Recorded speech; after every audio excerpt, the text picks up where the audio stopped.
On this week's episode, we speak with Kate, who gave birth in Okayama. The midwives were really great with teaching me how to give them a bath, and they were very pro breastfeeding. She's a mum of one and shares how the COVID restrictions really impacted her birth experience. I really expected her to be there at the birth, and when she wasn't, I'm like, oh my gosh, I can't do this. Hello and welcome to Birth Stories of Japan.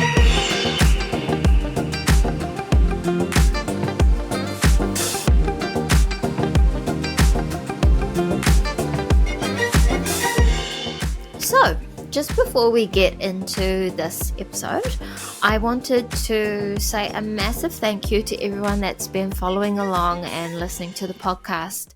I have received so much positive feedback already, not only from the listeners, you guys, but also just from our mums who are sharing their stories. They've said that just being able to share their story with others has been really therapeutic, and that is something that I think is really important. That's something that I thought was the same for me when I was sharing my own story. So I'm so glad that others are feeling that as well. And also the positive feedback from our listeners. That's been so amazing, getting everyone's feedback, the comments, the emails, the messages. I'm so grateful. And I'm so excited that you're here to join us on this journey.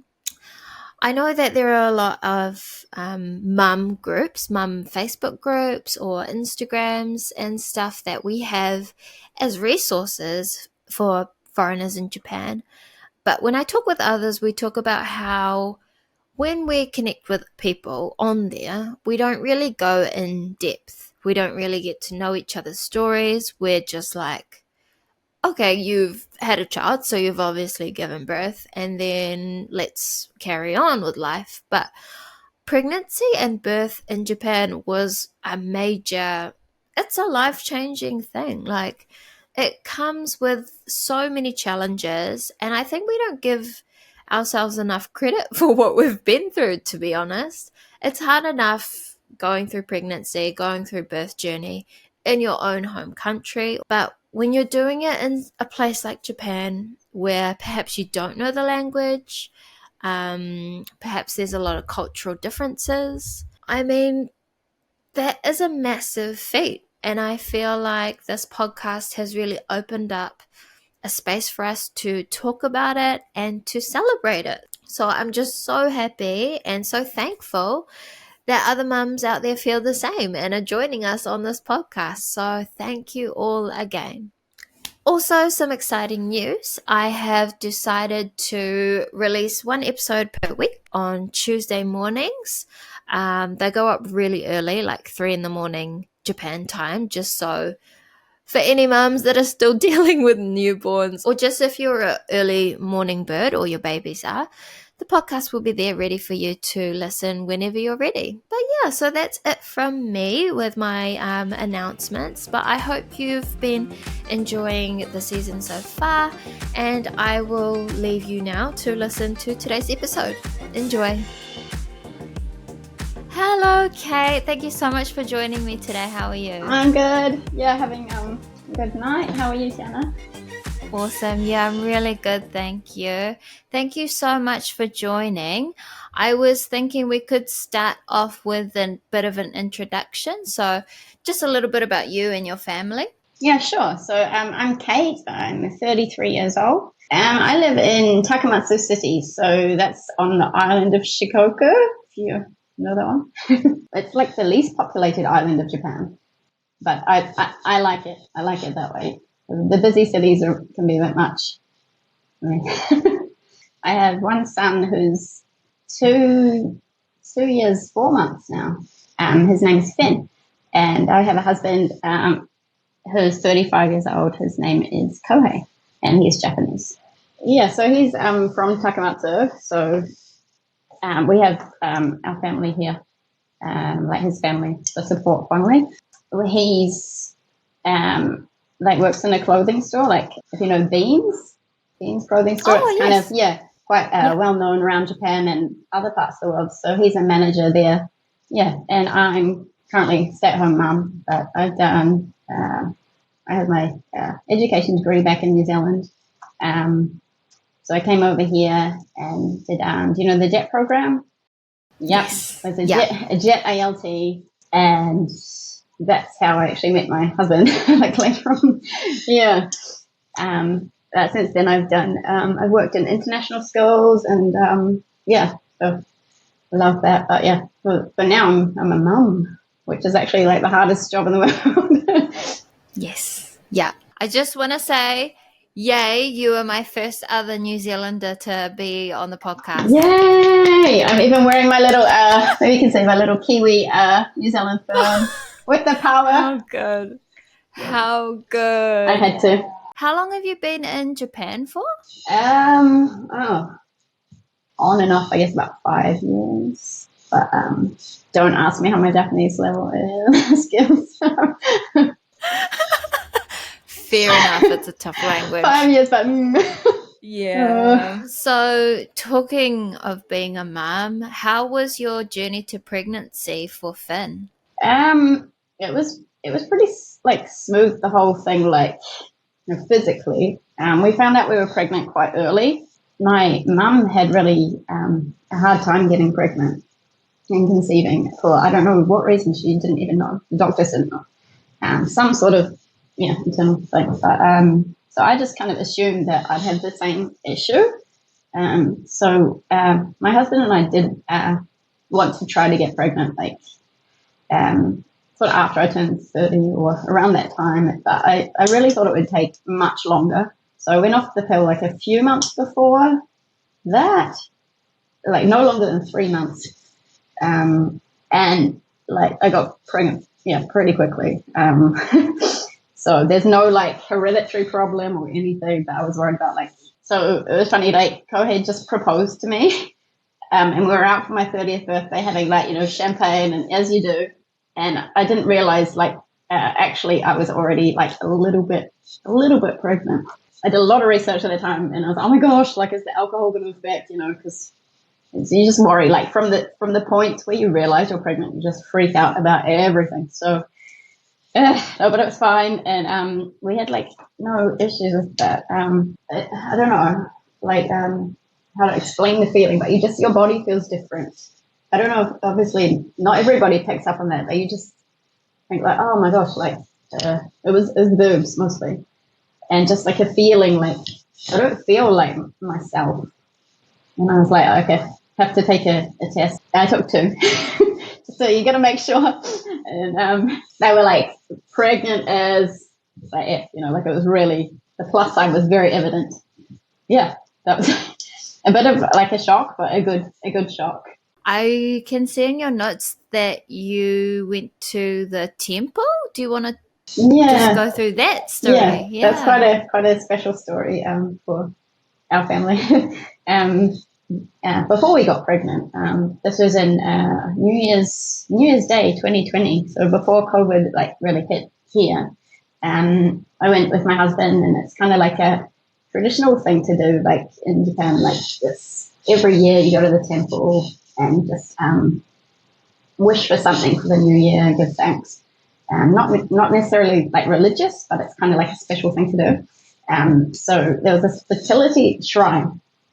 And kind of walked past, and I thought, like, I'm just gonna, put a wish in there. You drop like a 5 yen coin in, and I just really have always wanted to have a baby since I was a baby, So I was like, oh, put it in there, and then I have a baby, do that, and I kind of thought nothing of it, and then a few months later, I'm like, oh my gosh, like, what is there some sort of like special power, like?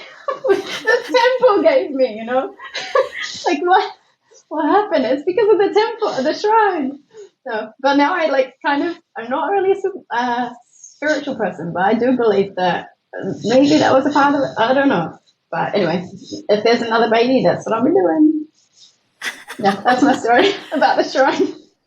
That is I read that and it really stood out because that's the first time I've seen, it in somebody's story. I really, really love that. Yeah, we don't get that sort of thing in New Zealand, to have, we don't have like temperature shrines for stuff. Like, to have that kind of connection connected in my mind. That, oh my gosh, like it was the shrine that caused this, even though it didn't. Like it's nature, right? But I still kind of believe it.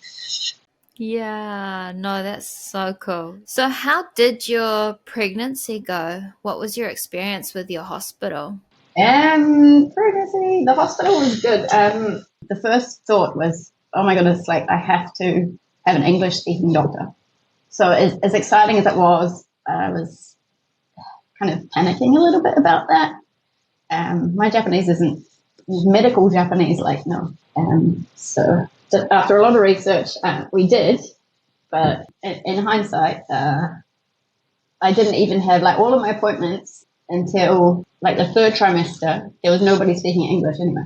So that's pretty much why I like chose the clinic that I chose. I'm grateful I did. But yeah.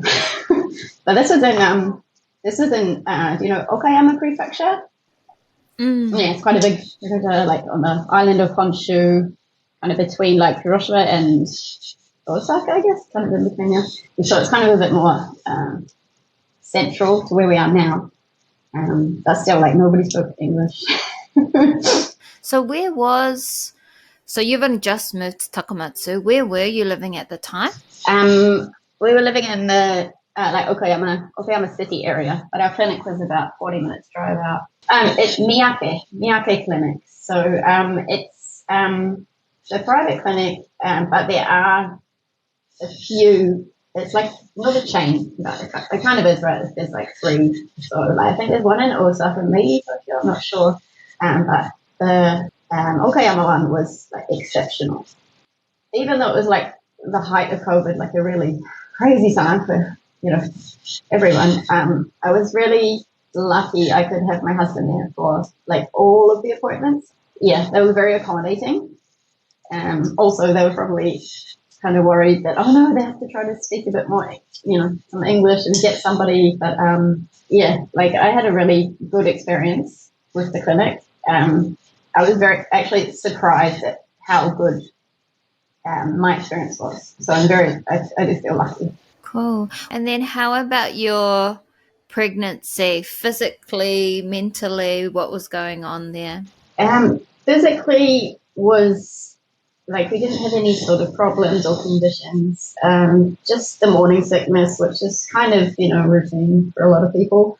But yeah, I guess I had this kind of negative, like not feeling, but worry. My mum had trouble, so I kept thinking there would be something wrong. In regards to like the doctors here, I kind of feel like they're quite strict. Maybe like in New Zealand, like oh yeah, nah, bro, you'll be right. Like you can do almost whatever, But here they're like, no, I like to dye my hair, do my nails, that sort of thing. No, none of that. I like cycle every day, or those sorts of things I couldn't do. But I listened to them, and it's not a big thing, just a cultural difference. We couldn't do an antenatal class. So because of COVID, everything was cancelled like that. Like I couldn't even go in and even to like maybe make connections, with like new moms and that sort of thing. Like we didn't have that. So the only thing I really could do was look online. I found a lady in Australia who she does, Midwife Cath? No. I think she's in Melbourne. She's got all these like kind of seminars and things about giving birth and all of the baby stuff. So I watched a couple of webinars from her, which helped me. And I looked on YouTube for like hypno breathing techniques, which oh my gosh, yeah, that really like got me through. Cool. And then so how was it being away from family during the pregnancy for you? Friends and family. Actually, like so lonely, so isolating. I don't want to cry, but like, there's nothing anybody can do. Yeah, like you have hope, like oh, it's gonna be over. Like mum can come visit, but she's always said like anywhere you are in the world, whatever you're doing, like I'll be there for that. like to birth your child. So it was pretty heartbreaking, but yeah, it's all good. I got through it. Feel like I can do anything now. Yeah, you're so strong. And I feel for you, for everyone who is in that boat. Yeah, sorry. Not only for me, but also like my family, you know. they couldn't meet Fynn for like a whole year back in New Zealand. So it's just crazy. It's insanity. Yeah. Did you find other ways to involve your family in your journey? Yeah, like a lot of video chats. Thank goodness for, you know, technology. I couldn't have like a baby shower, like the sort of normal things that women have, or that they made up for it in gifts and, you know, kind words, you know, that's more important to me. Just say like, you can do it, you're right, we'll see you soon. Like, kind of gave me hope. Yeah, thank God for technology. I don't know how they did it back without it. Yeah, I know. Couldn't. Yeah. Did you by any chance find out the gender during your pregnancy? Yeah, must be about, was it 20 weeks? Yeah, as soon as I could, I did. Just my husband wanted to know. I was like, honestly, I don't mind. Like, I really thought we'd have to do, I don't know, extreme thinking, but maybe we'd have to do IVF or something if it was kind of like my mum's situation. So I'm just very, like, feel so lucky, whichever, you know. Yeah, awesome. Yeah. All right. And then going into labor and the big one, going into labor and your birth story. Go for it. Yeah. All right. My waters broke 40 weeks plus 2 days. Well, a due date's kind of an estimate anyway, but you know, he was ready when he was ready. I'd be doing like almost everything to bring it on just because it's uncomfortable and nothing like dangerous, but you know what to say, like taking the long walks, eating like spicy curries, dates to like soften your cervix, acupressure kind of practicing myself, but yeah, he was ready at 9 p.m. the night of, and so I was like sitting down on the couch, like laying down actually, with Kohei, watching TV, and suddenly like I heard this like pop, like a, you know, that kind of, I can't do it now. Yeah. And no, there was no. Perfect. I did it like 3 times on it. Is it okay?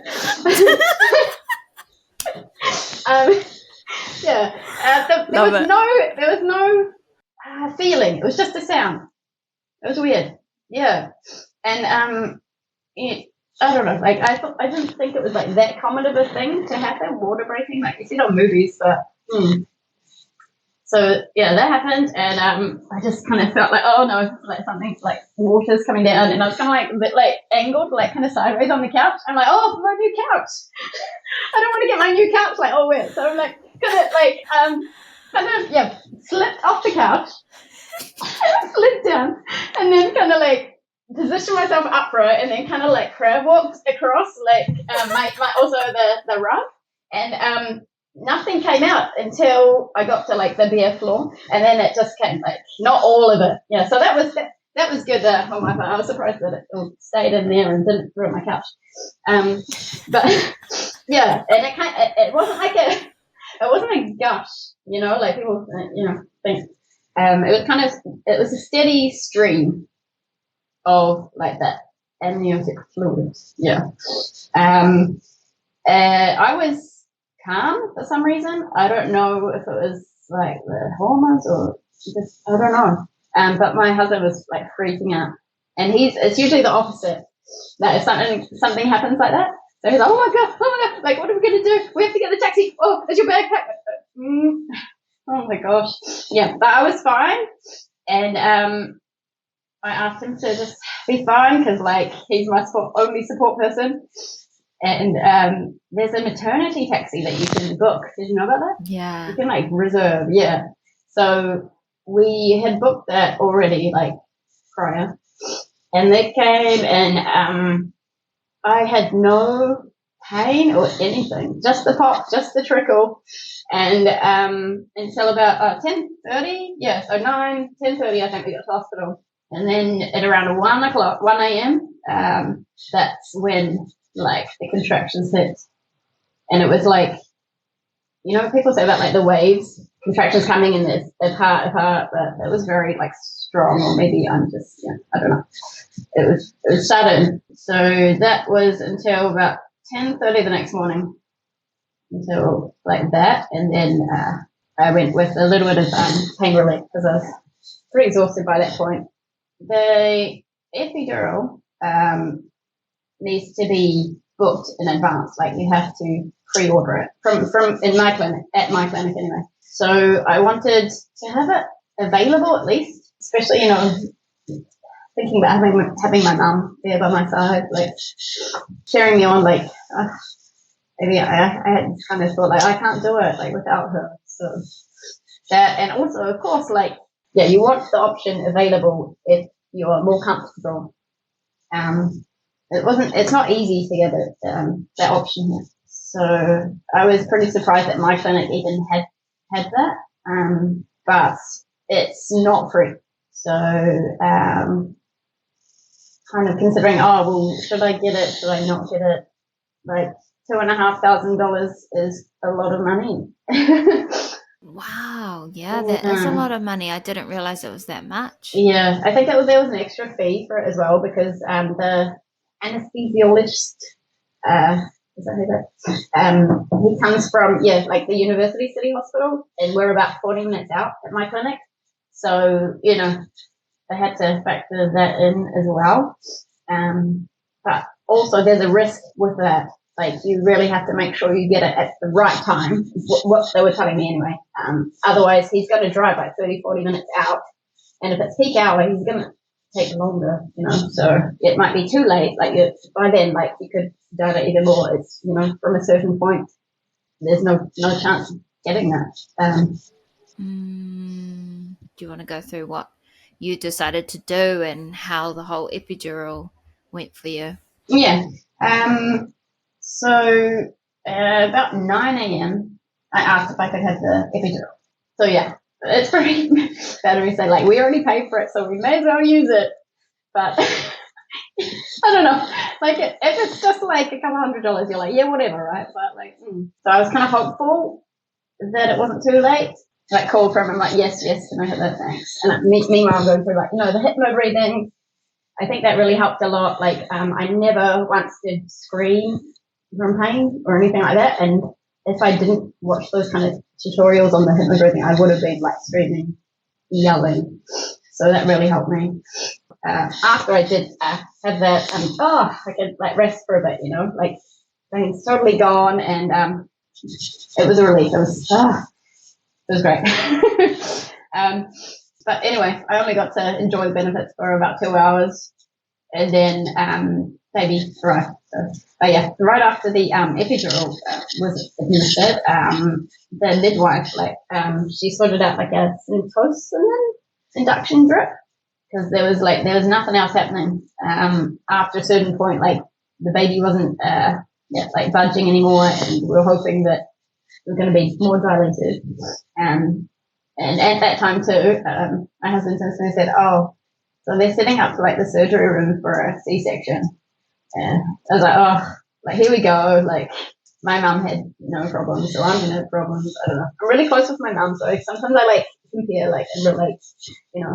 I kind of had already come to terms with it, even probably before the whole labor.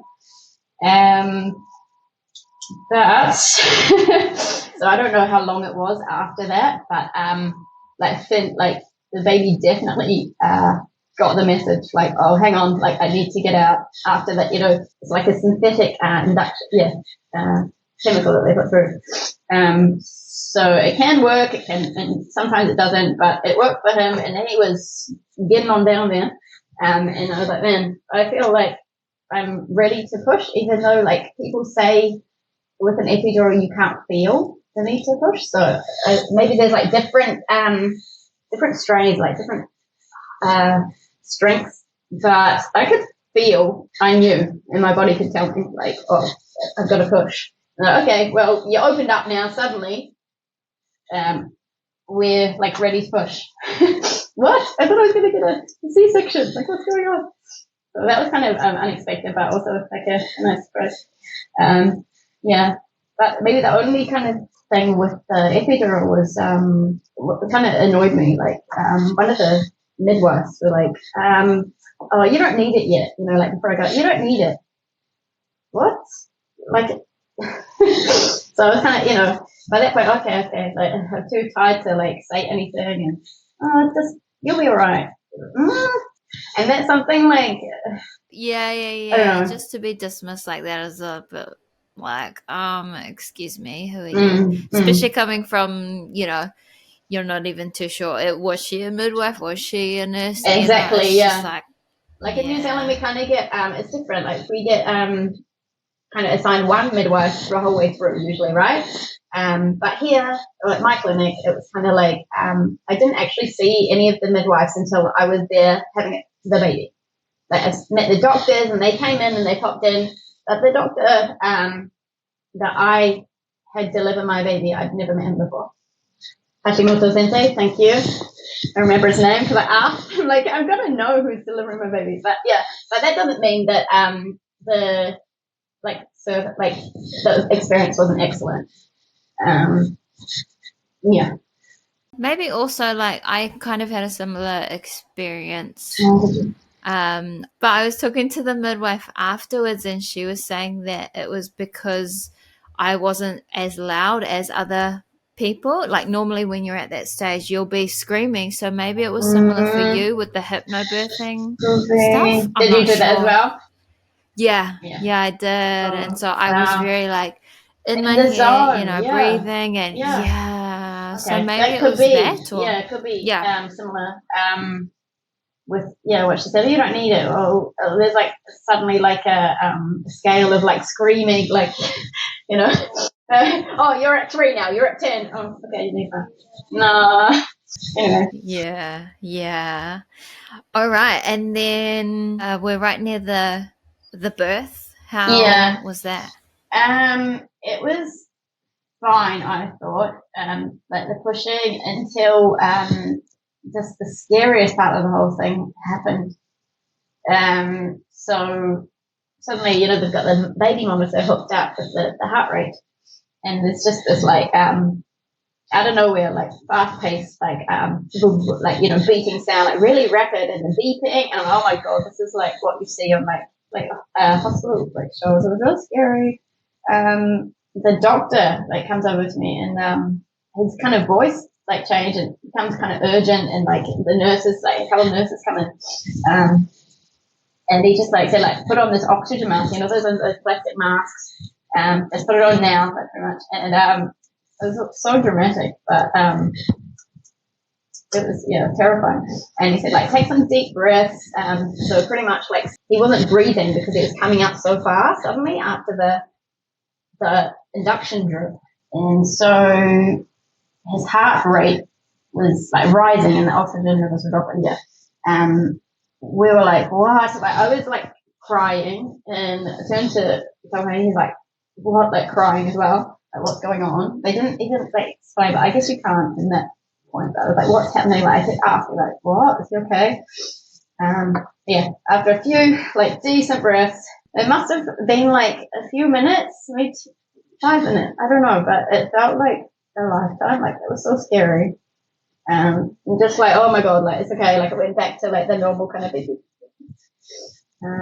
And baby Fynn Thomas was born on the 3rd of February 2021, and he weighed in at 2686 grams. So baby Fynn Thomas arrived vaginally at 12:47 p.m. lunchtime. I sat up and ate my lunch after. I was like, I'm hungry. That's brilliant. Nobody ever tells you about, like, of course you know about the placenta and all that, but nobody ever says, like, here it comes, here's the, like, the second baby. And, but, you don't really notice as much because, like, you hold them and then, okay, here we go.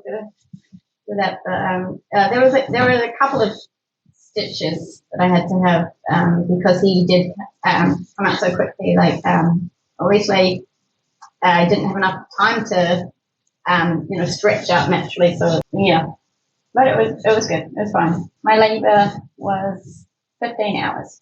They cleaned him up a little bit, made sure they did like a check, So I didn't have that skin to skin contact straight away, but I don't think that really made a difference. Like I put him on me skin to skin after, and yeah, I held him first, and then Kohei held him. Yeah, really special time. We were just so glad that he was okay. Like after like the oxygen mask situation. A bit of a shock. I'm sure people have like way scarier things, of course, but like that's our story and it's experience. But yeah. Yeah. And how about your postpartum recovery? Did you have support?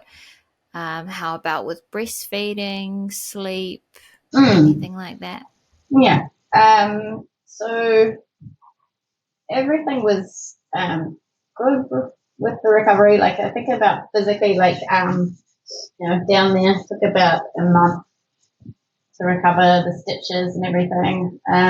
Usually it's about 7 days here, but I left after about 5 days because everything went smoothly. The midwives were really great with like teaching me like how to like give them a bath and breastfeeding. They were very like pro breastfeeding. Personally, I was like, I don't actually, either or is fine for me. Google the bottle, but they kind of maybe pushed a little bit for that, but they could see like I was producing. First month we had Kohei's parents' support. We'll cook for you, clean for you, and like, I didn't have to lift a finger. And I think that sort of, I'm very grateful. I'll be forever grateful for them, like their support, and they continue to be great. But just like the distance, kind of hard. So really, we had them for that first month, and then came home, and it was kind of like, oh my god, it's just me. Like my husband's at work all day, and just scary and overwhelming. But if I didn't have their support, I really don't think I'd be in that kind of state of mind, like mentally. I don't know. Yeah. Do they speak English as well? Not really. They try, and we kind of get by like broken English and Japanese. But yeah, language of like love and support is kind of what we had. And very, very lucky. Oh, how special. Yeah. And how about your relationship with your mum? I know it was really important for you to have her there and she couldn't be there. What was it like for you going through that, knowing that she still couldn't come over? Yeah. So yeah, it was hard. But I talk to we're really close. Like I talk to her every day. And she's like, it's so like when I was having lunch after I gave birth, like called her and like kind of sitting up and like, hi mom, having lunch and like got this like baby and she's like, what? What did I come on you? Hey boy. That was really special, But yeah, to not be able to see your grandbaby after that long, like that whole year, that's hard. And I kind of feel sometimes like, oh, I took that away from her, like living here. But who could have guessed like the tenderness of that?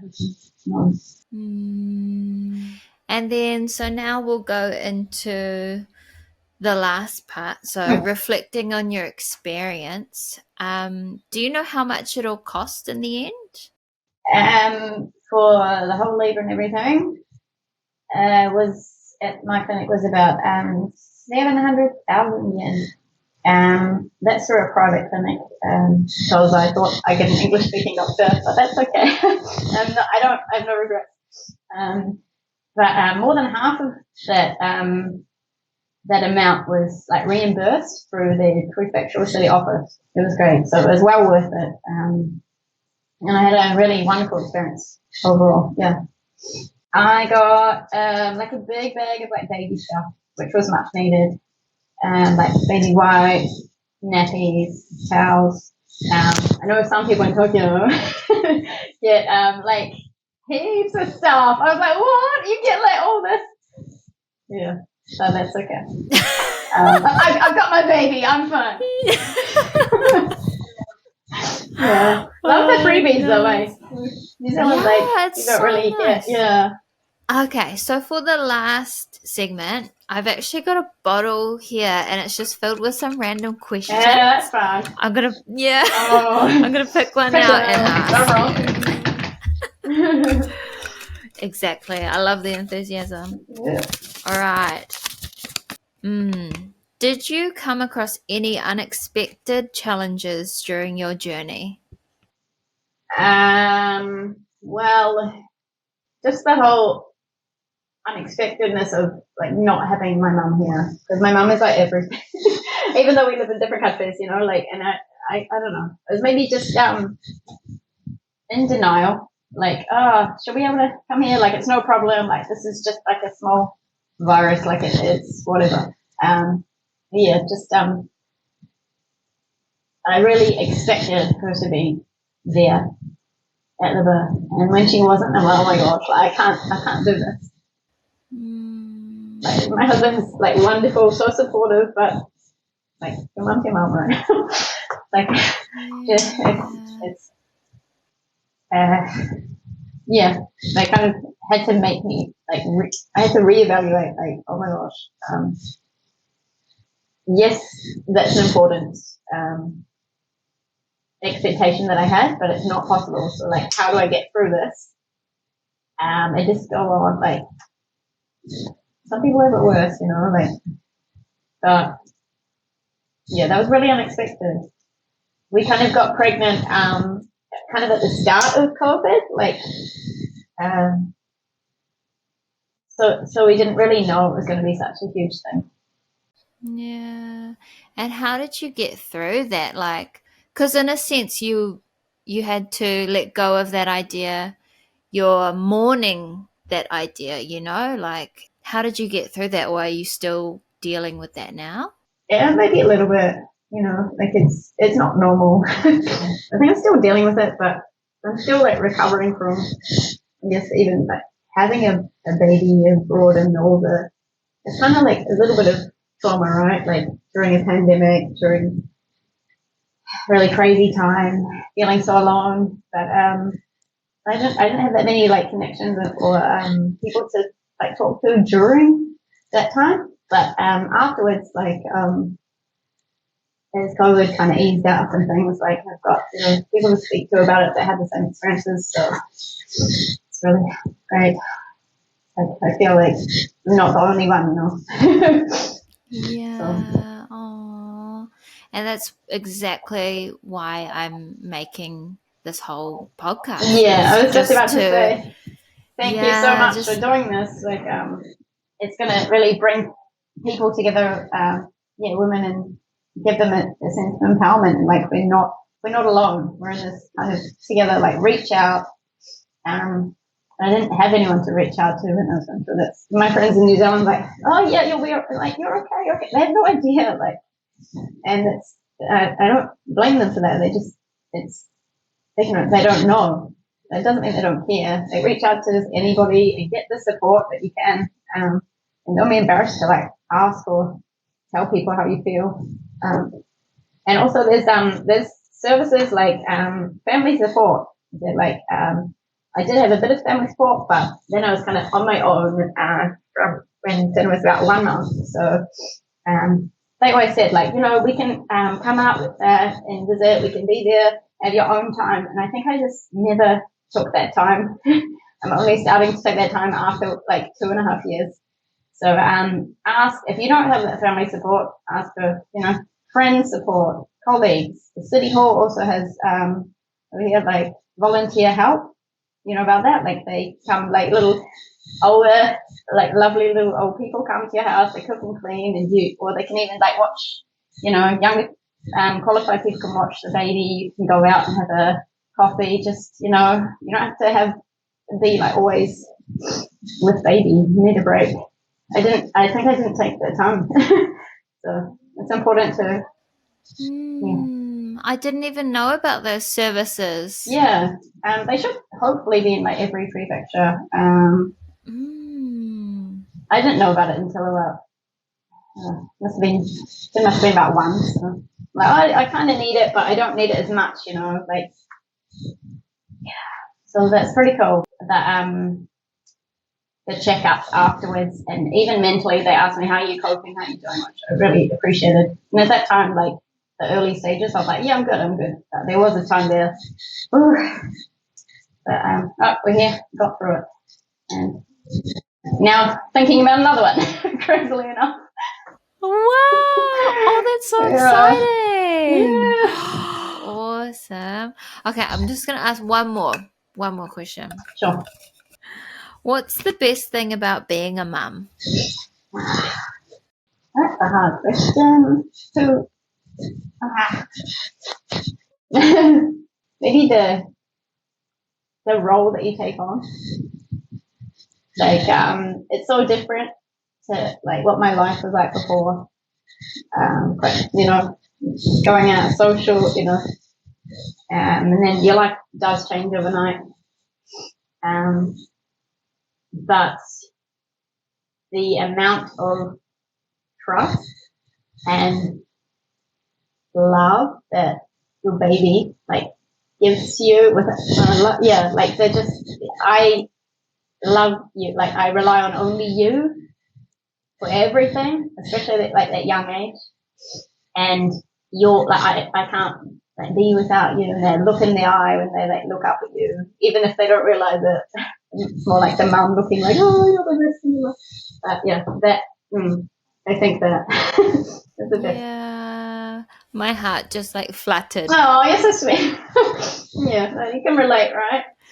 Yeah, like sure. Just from being like, I don't know, a totally different person, and then like, people talk about that, but you can't. Yeah, until you've been through it yourself, you can never actually appreciate or understand like the just unconditional love. Yeah. There's maybe no word for it. Yeah, I don't think there is a word for it, to be honest. But I totally agree.